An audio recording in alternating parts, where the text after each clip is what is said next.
하브루타 신입생 이수 이한이의 아빠 신영섭. 엄마 이윤경입니다.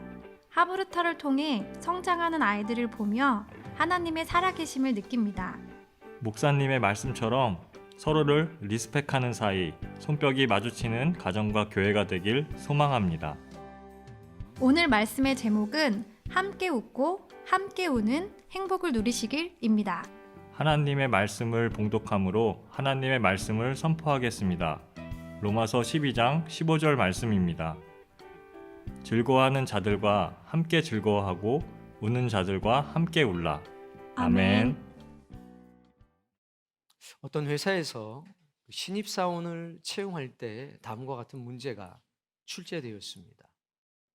아마 꽤 오래전에 나온 문제이기 때문에 대부분이 잘 알 수 있습니다. 한 청년이 아주 작은 차를 타고 시골 길을 달리고 있었습니다. 밖에는 장대비가 쏟아지고 있었습니다.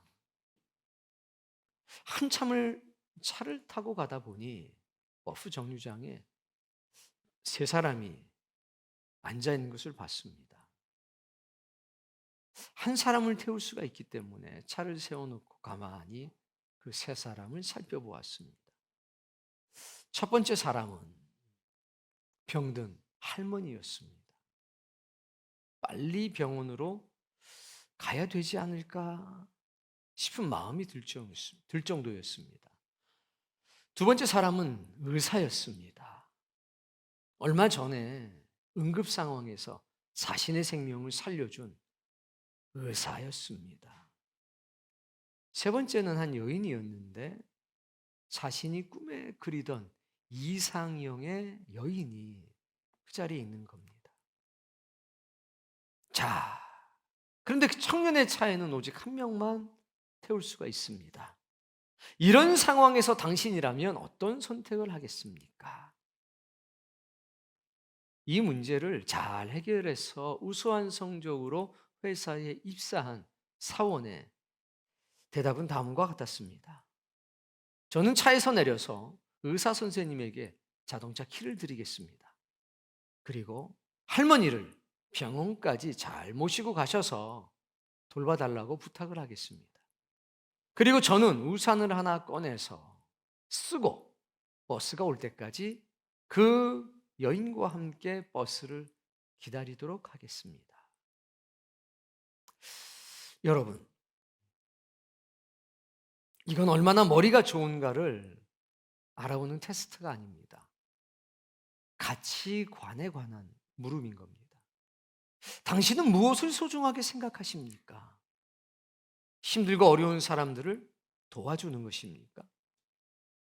아니면 은혜를 갚는 것입니까? 아니면 당신의 이상향을 쫓아서 사는 것이 당신의 가치입니까? 동시에 당신이 가지고 있는 자동차의 가치는 얼마입니까? 이 모든 것들에 대한 가치관을 물어보는 겁니다. 주님도, 하나님도, 성령님도 오늘 우리에게 동일한 것을 물어보십니다.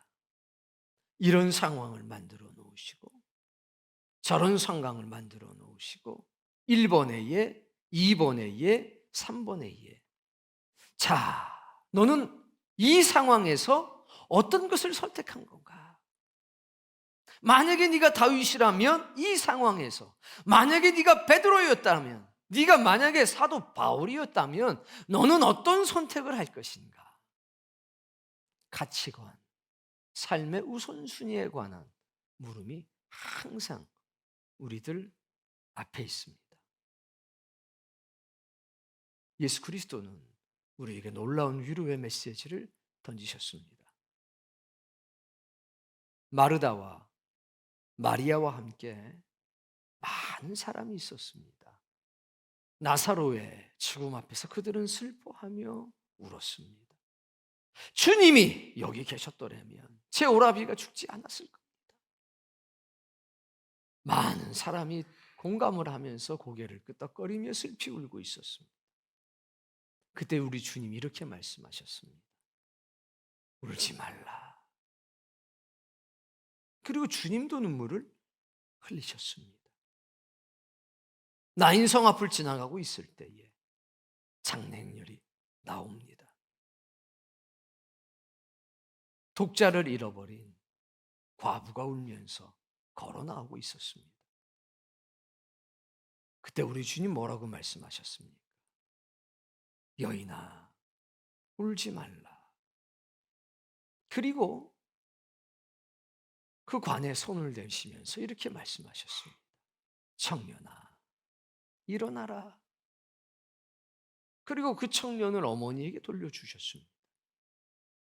회당장 야이로의 딸이 죽었습니다. 주님 오셔서 제 딸을 살려주십시오. 주님이 도착했을 때는 이미 숨이 끊어지고 말았습니다. 많은 이들이 슬피 울면서 고글하고 있었습니다. 우리 주님 뭐라고 말씀하셨습니까? 울지 말라. 이 어린아이가, 이 소녀가 잔다. 그리고 들어가셔서 달리 닦고, 소녀야 일어나라. 우리 주님은 항상 우리를 향해서 말씀하십니다. 울지 말라. 네가 왜 울고 있느냐? 네가 무엇 때문에 울고 있느냐? 울지 마라. 주님의 위로는 우리의 영혼을 울립니다. 이 위로를 받은 사람은 지금 열거했던 사람뿐만이 아닙니다. 다윗도 주님의 그 위로를 받았고, 노아도 주님의 그 위로를 받았고, 지금 이 시대를 살고 있는 우리 모두도 주님의 이 위로를 받고 있음을 기억하셔야 합니다. 주님은 우리의 슬픔을 공감하십니다. 우리의 아픔을 아실 뿐만 아니라 그것에 대해서 동감하고 계십니다. 뿐만 아니라 거기에 당신의 눈물을 대시고 당신의 손을 대시고 근원적으로부터 그 모든 것들을 치유하시려고 합니다. 그 예수님께서 우리에게 남기신 말씀이 있으니 이건 따라해 보겠습니다. 서로 사랑하라. 사랑하라. 옆에 분 얼굴 보시면서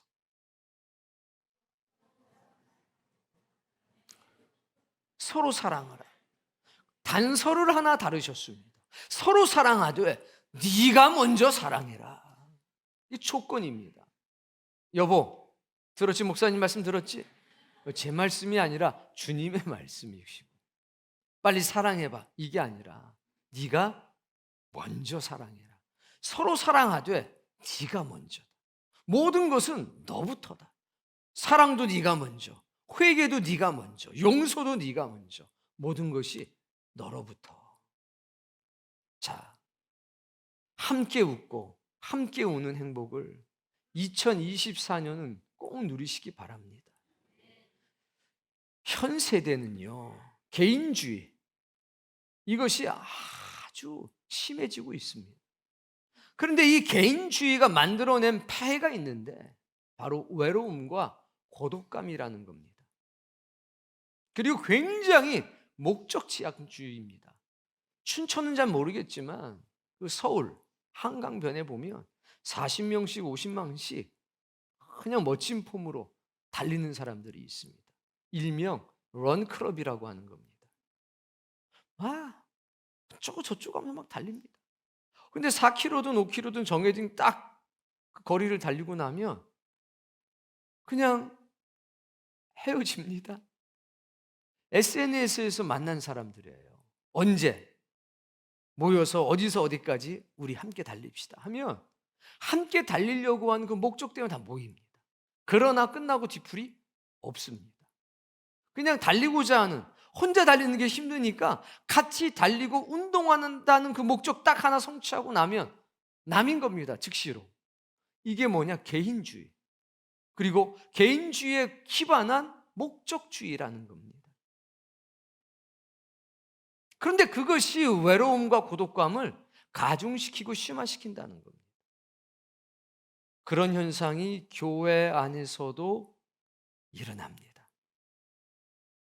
교회에 있으면서 돌봄을 받고 싶어 합니다. 그런데 섞이기는 싫습니다. 위로는 받고 싶습니다. 그러나 간섭받는 것은 싫습니다.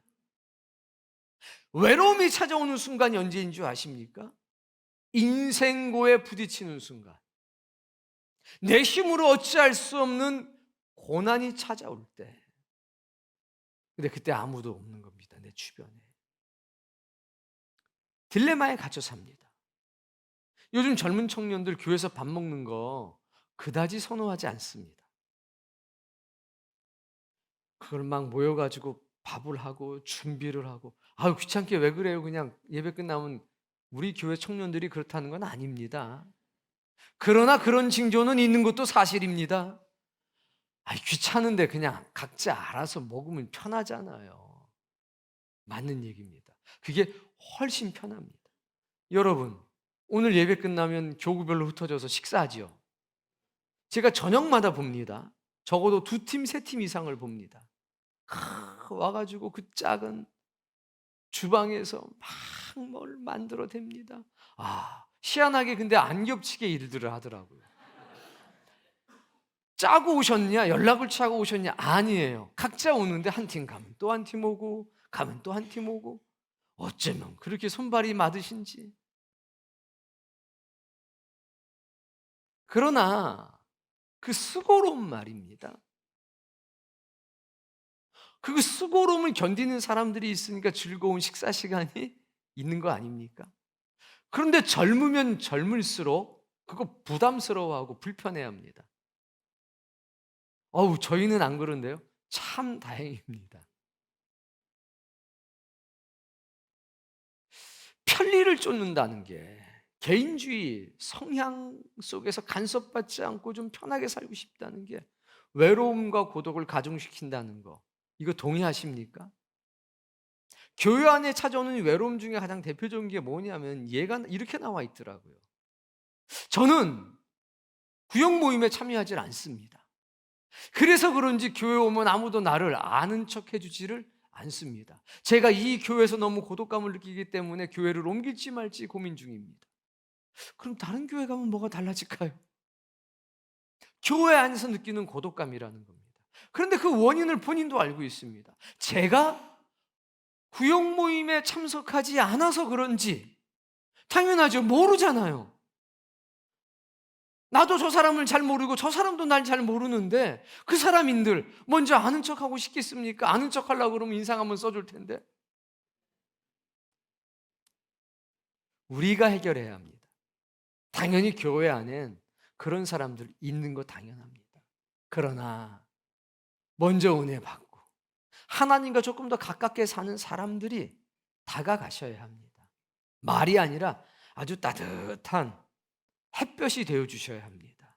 그 두툼한 외투, 외로움과 고독감이라고 하는, 상처라고 하는, 개인주의라고 하는, 간섭받기 싫다고 하는 그 두툼한 외투, 그건 교리나 논리로 벗겨지는 것이 아니라 사랑으로만, 따스한 사랑으로만 벗겨지는 겁니다. 제가 여기서 아무리 말씀을 들어가지고 보시오, 자초한 고난 아닙니까? 그 외로움을 누가 자초했습니까? 지가 스스로 만든 것이고 지가 땅굴 파고 들어간 겁니다. 아무리 그래도 아무도 안 돌아옵니다. 그러나 여러분들이 따뜻한 사랑을 가지고 인상을 쓰든 승질을 내든 냉담한 모습을 보이든 상관이 없이 따뜻한 미소로 인사를 한다면 이 두툼한 외투가 조금씩 벗겨지기 시작합니다. 그것 외에는 다른 길이 없습니다. 목사님, 해도 너무해요. 압니다. 해도 너무한 거. 그러나 어떡하겠습니까? 여러분은 하나님과 가깝게 사는 사람이고 그 외로움과 고독과 개인주의와 기타 등등의 보살핌이 필요한 사람인 걸 어떡하겠습니까?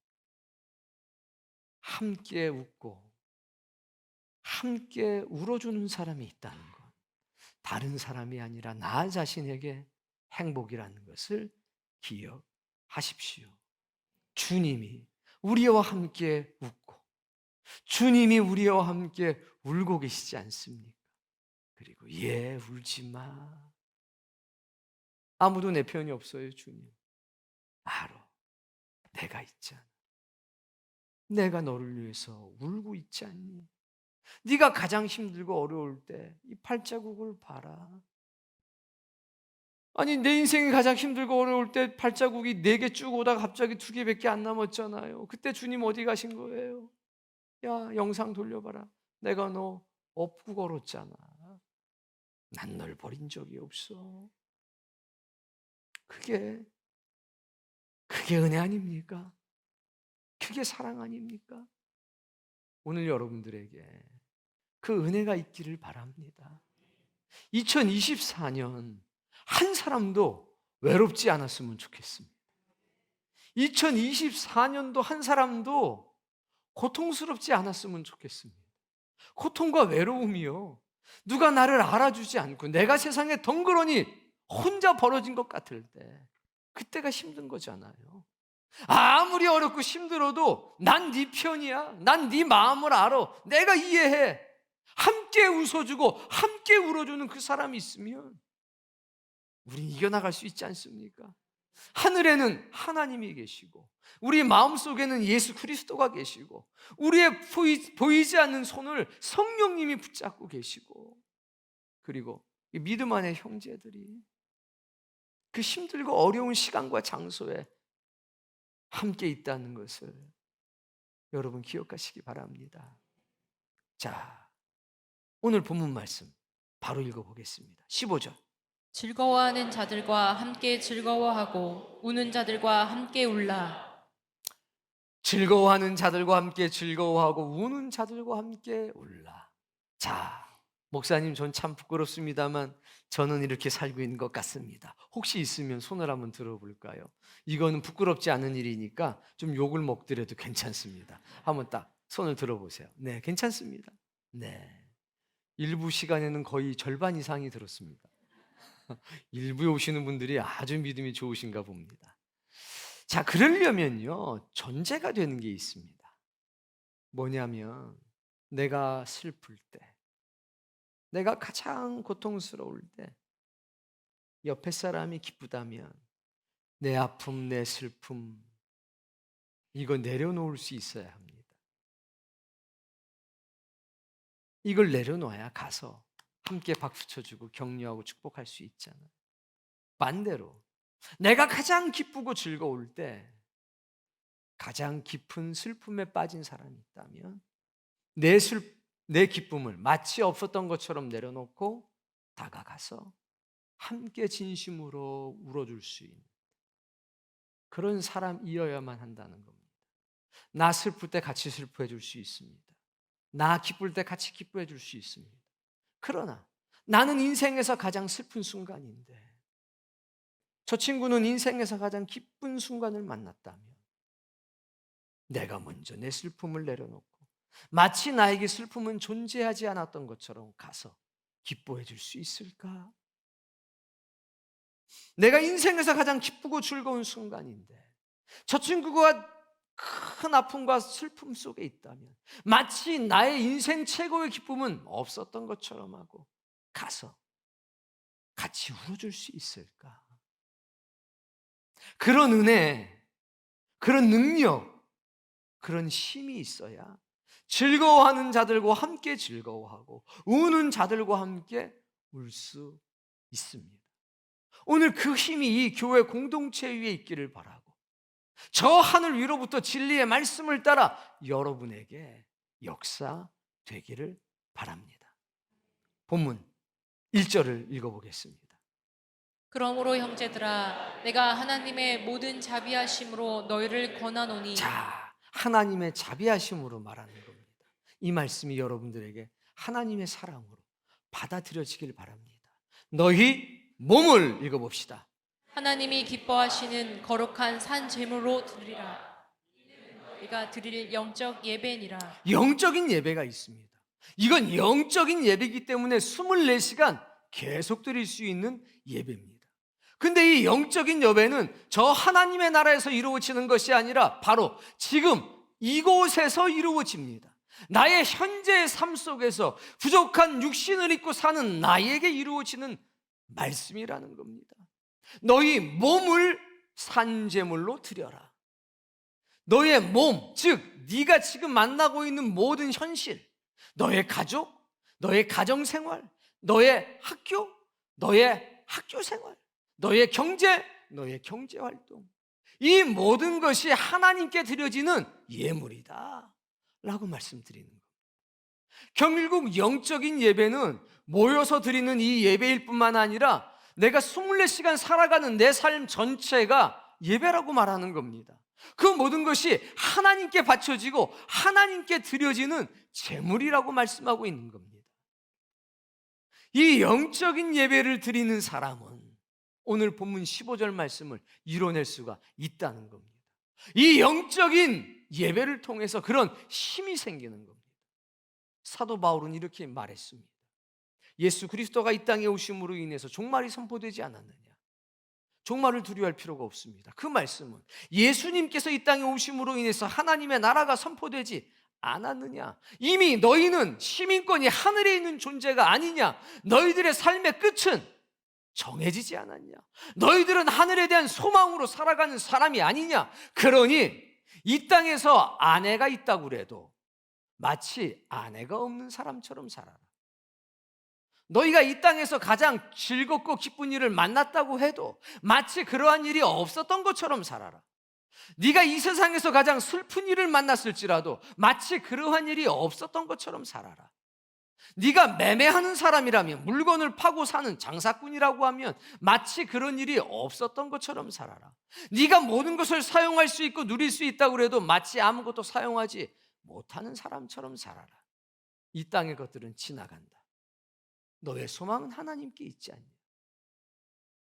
하나님 나라에 대한 소망이 있는 사람만 받아들일 수 있는 말씀입니다.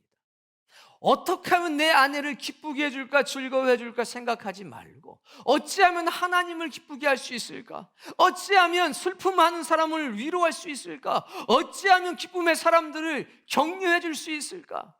어찌하면 고난당하는 사람들을, 어찌하면 고통당하는 사람들을, 너는 마치 없는 것처럼 살라는 겁니다. 로봇처럼 살라는 게 아니라 하늘의 소망을 가지고 살라는 거고, 땅의 것 때문에 기뻐하거나 즐거워하지 말라는 겁니다. 그런 사람이야말로 오늘 본문을 이뤄낼 수 있는 사람 아니겠습니까? 그들은 영적인 예배를 드리고 살아가는 사람입니다. 거룩한 것과 속된 것이 구별되어 있는 것이 아니라 자신의 삶 전체가 부족하지만 하나님의 것이라고 고백하는 사람들, 그 은혜로 살아가는 사람들인 겁니다. 그들은 내 기쁨보다 형제의 아픔이 우선인 겁니다. 내 슬픔보다 형제의 기쁨이 우선인 겁니다. 그게 은혜자입니다. 바울은 이렇게 얘기했습니다. 내 안에는 사망이 역사하고 너희 안에는 생명이 역사하느니라. 그래서 내가 쓰레기처럼, 만물의 찌꺼기처럼 버림을 당하는 고통을 당해도 나는 기쁘다, 나는 즐겁다, 나는 행복하다, 이렇게 말할 수 있는 겁니다. 여러분, 우리가 이런 은혜를 경험하지 않으면 옆에 있는 사람을 위로할 수가 없습니다.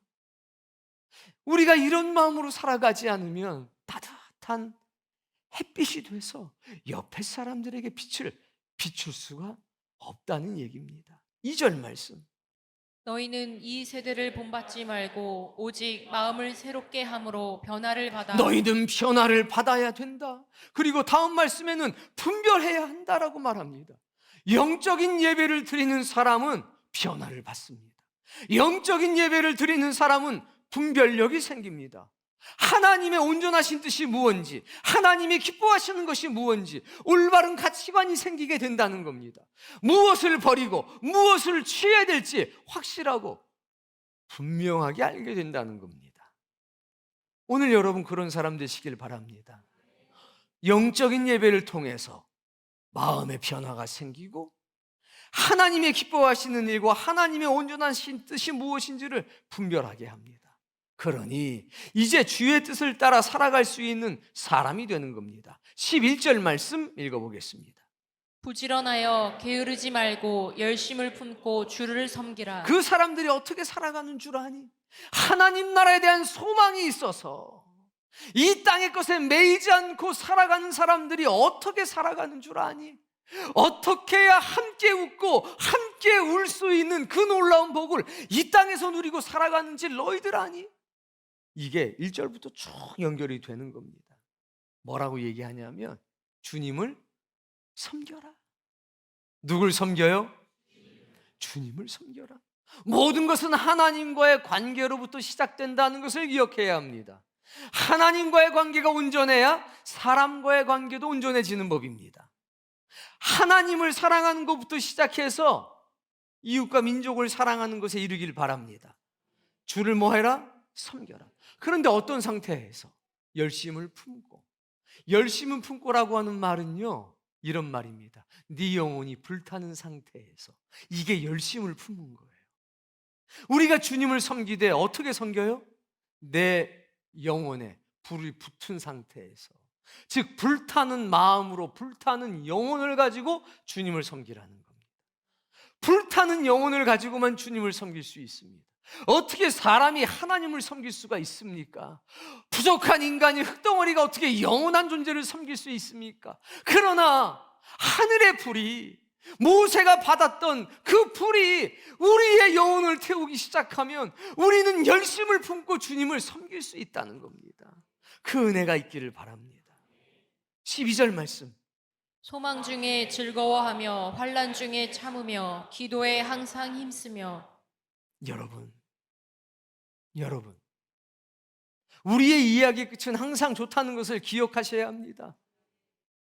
선한 일에 힘쓰고 그리스도 예수의 뒤를 따르는 사람의 현실은 때때로는 척박하다는 사실도 기억하셔야 됩니다. 그래서 함께 웃고 함께 울어줄 수 있는 사람은 비관주의자가 아닙니다. 낙관주의자입니다. 내 형편이 안 좋은데도 불구하고 내가 가서 어떻게 위로할 수 있을까? 내 형편이 어려운 가운데서도 내가 어떻게 가서 함께 즐거워해 줄 수 있을까? 여기에요, 낙천적이고 낙관적인 세계관이 있으면 문제가 없습니다. 무슨 얘기냐? 내 이야기의 끝은 하나님의 나라야. 내 이야기의 끝은 하나님의 승리고 나는 그의 편에 선 사람이야. 현재는 고난이지만 이건 언제나 지나가게 돼 있고 찬란한 생명의 은혜와 빛이 내 인생에 비치게 돼 있는 걸. 다윗이 그렇게 산 거 아닙니까? 사람들이 도망자 주제라고 얘기했지만 그는 민족을 구원하는 행위를 멈추지를 않았습니다. 아무것도 가진 것이 없었지만 모든 것을 가진 사람이었습니다. 그게 우리가 이 땅을 살아가는 것 아닙니까? 환난 중에도 참고 즐거워할 수 있는 이유가 바로 거기에 있는 겁니다. 우리는 그래서 원수까지도 축복할 수 있는 사람이 되는 겁니다. 나를 죽이려고 했던 사울을 다윗은 축복하지 않습니까? 오늘 우리에게 그런 은혜가 있기를 바랍니다. 그런데 이것은 인간의 의지로 되는 것이 아니라 오직 은혜로만 가능한 것입니다. 아무리 어려워도 힘들어도 너는 즐거운 마음으로 기도해라. 이게 12절인 겁니다. 이렇게 할 수 있는 것은 우리의 소망이 하늘에 있기 때문입니다. 여러분, 이 은혜가 있기를 바랍니다. 13절 말씀. 성도들이 쓸 것을 공급하며 손 대접하기를 힘쓰라. 공급해라. 그리고 대접해라. 근데 뒤에 뭐가 있냐? 힘쓰라. 무슨 얘기입니까?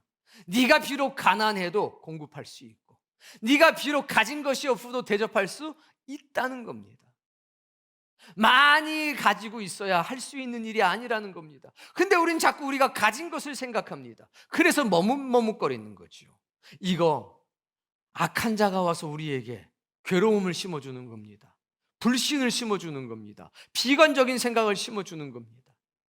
많은 것이 필요한 게 아닙니다. 기억하십시오. 오병이어의 그 놀라운 역사가 엄청난 재물로부터 시작됐습니까? 필립이 이성적으로 얘기했습니다. 냉정하게 얘기했습니다. 주님, 200데나리온이 있다고 할지라도 이 사람들을 다 먹이기에는 오히려 부족하다는 생각이 들 뿐입니다. 그런데 안드레는 갑자기 어디서 꼬맹이 하나를 데리고 오더니 그가 가지고 있던 오병이어, 어린이 도시락이잖아요. 한 끼 식사를, 어린이 한 끼 식사를 다 내어놓으면서 이것이 무슨 도움이 되겠습니까? 많은 주님이라면 하실 수 있지 않습니까? 거기서부터 역사가 나타난 것 아닙니까? 야, 오지간히 해야지, 이거 이러질 않으셨다는 겁니다. 과부가 두 렙돈을 하나님 앞에 예물로 드렸을 때 아무도 주의 깊게 보지 않으셨지만 예수님은 그것을 보시고 뭐라고 하셨냐면 이 여인은 가지고 있는 것의 전부를 드렸느니라. 하나님 앞에 저 부자가 낸 금화보다 이 여인이 더 많은 것을 드렸느니라. 땅끝까지 이 여인이 한 것을 전하도록 해라. 여러분, 우리가 어마어마한 것을 드렸을 때 역사가 나타나는 게 아니라 내가 할 수 있는 것을 했을 때 역사가 나타나는 겁니다. 아이고, 제가 이 만들어 온 호떡 2개가 뭐 이 많은 사람들에게 무슨 도움이 되겠습니까마는, 그래도 제가 은혜 받아서 이 호떡 2개라도 가지고 왔으니 사용해 주신다면 아이고 고맙습니다. 아이고, 그 하브루타 캠프에서 공부하는 애들이 30명이 넘고 선생님들까지 하면 40명이 넘는다는데, 아이고 이게 뭐 어디 뭐 도움이 되겠습니까만, 그래도 제가 그 음료수 몇 병 사왔는데 아이고 이거라도 받아주시며, 아이고 받고 말고요. 500원도 받으니까 걱정하지 마십시오. 하나님은 뭘 받으시느냐? 마음을 받으시는 겁니다. 그렇게 마음이 하나하나 됐을 때에 역사가 나타나는 것 아니냐 이겁니다. 누가 언제 너 혼자 다 먹이라고 그랬냐? 누가 언제 너 혼자 이 모든 것 해결하고 그랬냐? 우리는 선한 믿음의 공동체 아닙니까? 이렇게 저렇게 손이 쌓여서 그 역사를 이루는 건데, 많이 가진 자부터 내라, 이건 공산주의자들이 나는 얘기고, 우리는요, 가진 자든 갖지 못한 자든 은혜 받은 사람이 하십시오. 자원하고자 하는 사람들이 하십시오. 감동받은 사람이 하십시오. 부족하면 부족한 대로 사용할 것이고, 넘으면 넘치는 대로 사용하실 겁니다. 이것이 우리의 간증 아닙니까? 주님 그 말씀하시는 겁니다. 하나님 그 말씀하시는 겁니다. 바울은 지금 그 간증하는 겁니다. 많이 있어서가 아니라 조그만 것이라도 네 마음이 있으면 네 마음만큼만 하면 된다. 그래서 힘써라 라고 말하는 겁니다. 이 은혜가 있기를 바랍니다. 14절 말씀, 너희를 박해하는 자를 축복하라. 축복하고 저주하지 말라. 박해하는 사람이 있어도 뭐하라? 축복하라. 저주하지 말아라. 심판은 내가 알아서 할 테니까 너희는 사랑을 베풀도록 해라. 이 말씀이 얼마나 과거에는 제 마음을 억눌렀는지 모릅니다. 그러나 지금은 이 말씀이 얼마나 감사한지 모릅니다. 왜? 주의 은혜가 저를 변화시켰기 때문입니다. 지금은 이 말씀을 전하고 기도하는데 부끄러움이 없습니다. 우리 주님이 걸어가셨던 그 길을 저희도 걸어가는 겁니다. 여러분, 우린 하나님 나라의 소망을 두고 살아갑니다. 우린 예수 그리스도가 이 땅에 다시 오실 것을 믿고 있습니다. 그리고 그분이 주님의 능력으로 우리를 데리고 하나님의 나라 가실 것을 조금도 의심하지 않고 있습니다. 어떤 믿음의 사람의 고백처럼, 주여 우리의 피를 언제 갚아주실 겁니까? 주여 우리의 억울함을 언제 갚아주실 겁니까? 내가 속히 오리라. 주님이 속히 오셔서 이 모든 불의를 제거하시고 이 땅의 죄악을 하루 사이에 없애실 것을 우리는 믿습니다. 그래서 우리는 주님이 내게 부탁하시는 것, 너희는 세상의 빛이 되도록 하라. 오는 자와 함께하고 억눌린 자에게 희망을 주도록 하라. 형제의 아픔에 함께하고 형제의 기쁨에 함께하도록 하라. 내가 너희를 사랑한 것처럼 너희도 서로 사랑하라. 그 말씀을 기억하고 살아가는 겁니다. 그러니 2024년도 한 명도 외로워하는 사람 없기를 바랍니다. 한 명도 방황하는 사람이 없기를 바랍니다. 방황이 끝나는 날, 방황이 끝나는 한 해, 무언가 나를 감싸고 있던 벽이 아니면 막이 사라지는 그런 시간이 되기를 바랍니다. 모르는 사람을 봐도 웃음이 나오고 먼저 인사할 수 있고 나눌 수 있는 그런 복된 한 해가 되기를 바랍니다. 그 옆에는 좀 친한 사람일 테니까 앞뒤로 한번 보세요. 앞뒤도 좀 가까운가요? 한번 이야기해 보세요. 집사님, 내가 함께 웃고 함께 우는 자 되드릴게요. 이렇게 한번 얘기해 보세요.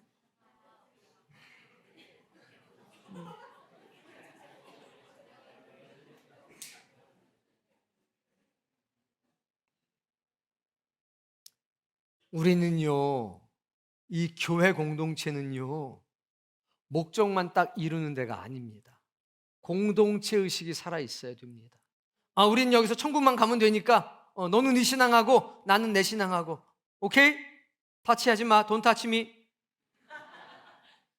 이렇게 될 수가 없다니까요. 왜? 하나님은, 성령님은 공동체 가운데 역사하시기 때문에. 막 배 아파 죽겠어요. 그렇죠? 호흡을 어떻게 해야 되는 거예요? 이러다가 목적지 딱 가면 바빠이 헤어지는 사람이 아니라고요. 우리는 이 땅에서 시작해서 어디까지 같이 갈 사람이냐면 영혼까지 같이 갈 사람이에요. 공동체 의식이 있어야 되겠죠. 그리고 어른이 먼저 손 내밀어야 합니다. 어른이 먼저 지갑도 여셔야 합니다. 애들은 원래 그런 법이니까 저한테 와서 애들 얘기하지 마세요. 영적인 애들 얘기하지 말라 이거예요. 그냥 어른답게 사세요. 그러면 2024년도 이 교회는요, 놀라운 주님의 은혜와 은총을 다 경험하게 되실 줄로 믿습니다. 그냥 마음으로 대답하셔도 되고 입술로 대답하셔도 돼요. 2024년 우는 자와 함께 울고 웃는 자와 함께 웃기를 원하십니까? 누가 먼저 나에게 다가오기를 원하는 게 아니라 내가 먼저 가고 싶습니까? 그럼 이따 점심시간부터 제가 볼 거예요. 과연 그러한지. 그런 마음만 먹어도 주가 도와주실 겁니다. 그런 기도만 해도 성령님이 역사해 주실 겁니다. 그래서 이 사랑의 교회라고 하는 은혜의 공동체, 예수 그리스도 보혈의 공동체 속에 위로와 격려와 웃음이 끊이지 않고 밥에 섞여 있는 돌멩이 하나 없이, 개밥의 도토리 하나 없이 우리 전부 동일한 마음과 심성으로 은혜 나누며 살아가기를 주의 이름으로 축복합니다.